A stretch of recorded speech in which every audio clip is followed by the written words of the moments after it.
ఎర్ర సముద్రంలో గ్రీక్ ఇంధన నౌకను బాంబులతో పేల్చిన దృశ్యాలను హూతీ రెబెల్స్ విడుదల చేశారు. డెక్పై సుమారు 6 ప్రాంతాల్లో పేలుడు జరిగినట్లు తెలుస్తోంది. హూతీల దాడి నేపథ్యంలో ఓడలోని 10 లక్షల బ్యారెళ్ల ఇంధనం లీకైతే పెను ప్రమాదం సంభవించే అవకాశం ఉందని ఐక్యరాజ్యసమితి హెచ్చరిస్తోంది. ఎర్ర సముద్రంలో గ్రీక్ జెండా కలిగిన ఇంధన నౌకలో బాంబులను అమర్చి పేల్చిన దృశ్యాలను హూతీ తిరుగుబాటుదారులు విడుదల చేశారు. ఓడను స్వాధీనం చేసుకున్న తర్వాత నౌకలోని పలు ప్రాంతాల్లో పేలుడు పదార్థాలను అమర్చినట్లు ఆ దృశ్యాల్లో కనబడుతోంది. అనంతరం ఆ నౌకకు దూరంగా వెళ్లి బాంబులను ఒక్కసారిగా పేల్చారు. సుమారు 6 భాగాల్లో పేలుళ్లు జరిగినట్లు దృశ్యాల్లో కనిపిస్తోంది.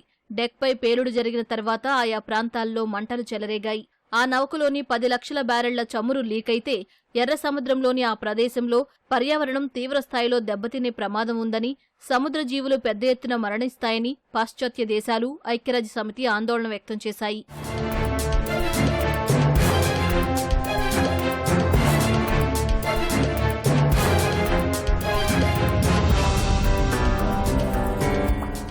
ఎర్ర సముద్రంలో 10 లక్షల బ్యారెళ్ల ఇంధనం తరలిస్తున్న సునియన్ అనే గ్రీక్ నౌకపై ఆగస్టు 21న హూతీ రెబెల్స్ ఆయుధాలు, డ్రోన్లతో దాడి చేశారు.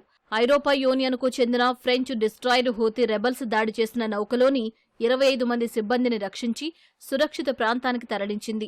గ్రీక్ నౌకపై హూతీలు పలుమార్లు దాడి చేయడంతో అందులోని ఇంధనం సముద్రంలోకి లీకయ్యే ప్రమాదం ఉందని ఆందోళనలు వ్యక్తమయ్యాయి. ఈ నేపథ్యంలో ఇటీవల స్పందించిన ఐరోపా యూనియన్ మంటల్లో ఉన్న ట్యాంకర్ నుంచి చమురు లీకైనట్లు కనిపించలేదని వెల్లడించింది.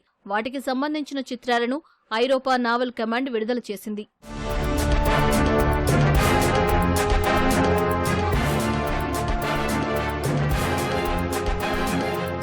హమాస్, ఇజ్రాయెల్ మధ్య యుద్ధం నేపథ్యంలో గాజాకు మద్దతుగా హూతీ రెబెల్స్ జరుపుతున్న దాడుల కారణంగా సుమారు $1 ట్రిలియన్ వాణిజ్యానికి విఘాతం కలిగింది. పలు దేశాల ఆర్థిక వ్యవస్థలు దెబ్బతిన్నాయి.